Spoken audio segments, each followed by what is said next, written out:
All right, so a good way, if you do have your, hopefully the correct size, right, cut out, you could start from the center back, since these are basically the center back.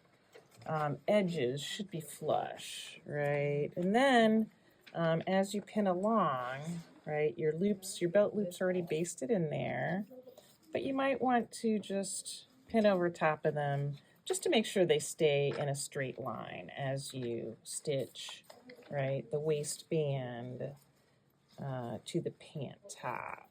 Okay, so here's that side seam again. And then as we get to the center front, okay, so again, large dot coming right to the zipper. Okay, so that's the center front. And I'm going to pin down again those belt loops, and I'm also going to pin down actually the pocket. So the pocket's in there. I just want to make sure that stays down so it doesn't kind of you know, flip up or you know, create a wrinkle as we sew right on the 5/8. And it looks like we are just sewing actually we are sewing the entire way, meaning not just we're going to go over the zipper teeth, but it looks like we're also going to catch in this under flap on the fly. You're good. Okay, so we ended up pressing all the seam allowances up towards the waistband, and then we graded the waistband. I actually just graded one side, just so it's two different lengths, so less bulk. And we'll show what a lovely job was done on the front here by Zach. And if you can see here, hopefully, so we aligned the back, right? We still have all the belt loops are nice and perpendicular to the waistband. So basically the next step would be, oh yeah, before I go on, notice how this also aligned nicely. The very front, not the center front, but the front with the waistband where it meets the underlaps. All right, so we're gonna do the other side, which will be a little bit easier since we don't have the underlap coming out. But if you start from the center back and just go ahead and they'll be flush, the center backs. Go ahead and pin. Then you find your side seam and go ahead and align that. Even though it looks a little, yeah, there might be a little bit of ease. If you guys can see that ease. So the back will be a little bit bigger than the front. Or excuse me, the pant will be a little bit bigger than the waistband. And that, again, allows for this sitting closer to the tummy while allowing a little bit of room over the hips, right? So that's the reasoning behind that. And of course, you know, keep your, ooh, this is important, keep your seam allowances open, right, on the pant. So when you sew it, they get sewn open. So go ahead and pin them open.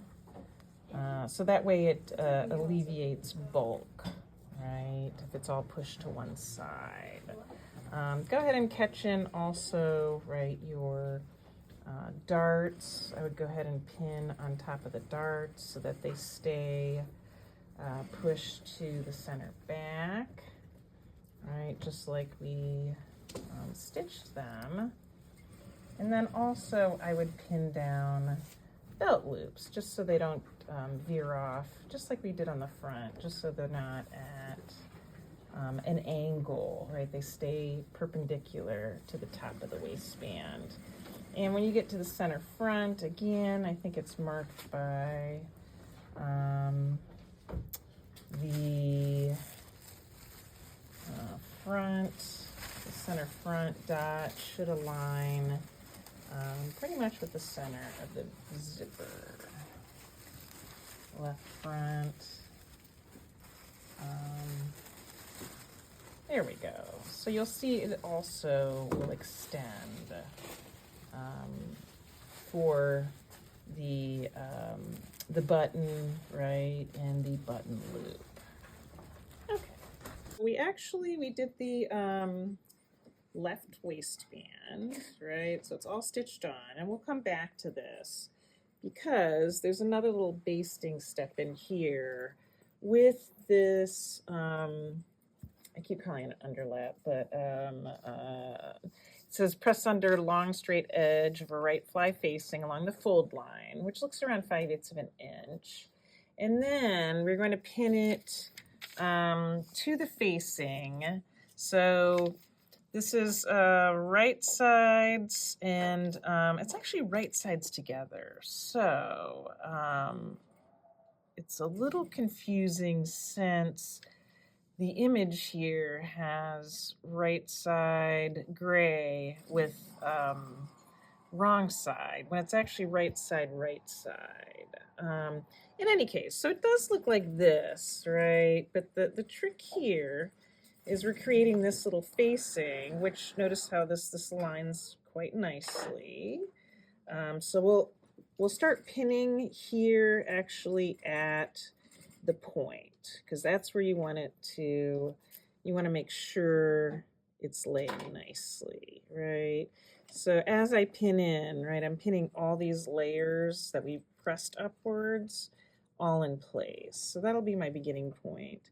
And then the rest, right, if we follow along, we're just pinning it, and then we're actually, it says to baste it, right, between where it meets the zipper line. We're matching these small dots, which are basically the point. And again, this is on the 5/8 inch. And then we're going to come up and again, baste it into the top of the waistband. Yep. All right, so we're going back to that right waistband, and we're on step number 34, right? So we did the left, we're coming back to the right.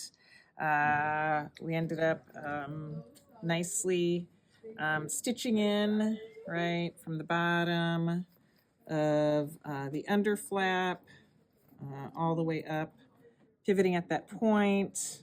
So we stitched all the way to the top and then basted in to allow for sandwiching in the other side of the right waistband, okay? And actually, your directions does ask for you guys to turn it under 1/2 of an inch and press it in place so that basically this will fit exactly, right? It's the same piece. And we're going to pin it on. We're going to end up stitching from, not just from the dot, but further down. We're going to stitch up to the dot, pivot, up to the top of the waistband, pivot, and then 5/8 of an inch. And then we'll trim this out and bag it out. So after this is sewn on, there's a little bit of ease. You can just work it out, right, by hand. But one of the key things is getting this point nice, right? So I'm going to grade down the seam allowances, and of course I'm going to do it for the whole waistband, right? So the interfaced edge we'll take down in 1/2.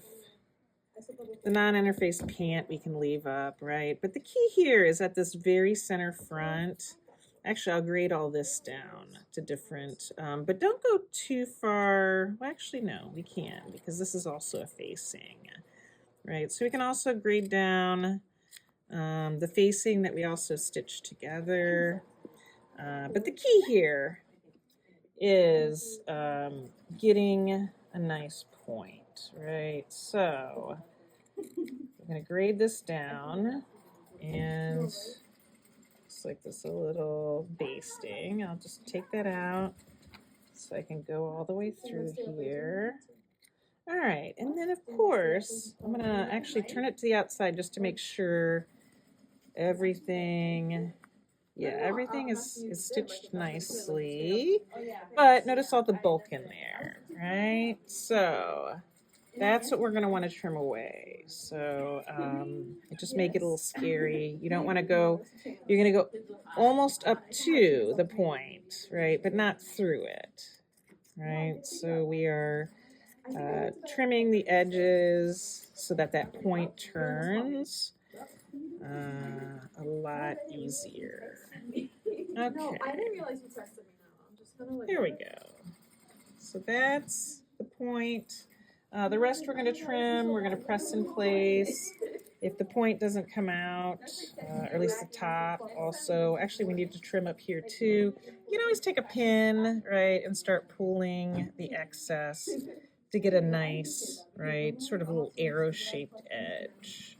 We have the waistband turning under. We have the under flap, right, nice. And hopefully when we press all this, right, then we will stitch in the ditch. And on the other side, this side will already be pressed and we'll pin everything in place. But this is unpressed. This is what the under flap and waistband will look like. Just finished step 35. And we turned it to the inside. So this is kind of what it looks like, right? So I'm going to start pinning everything in place, but from the outside, because that's where I'm going to be stitching in the ditch.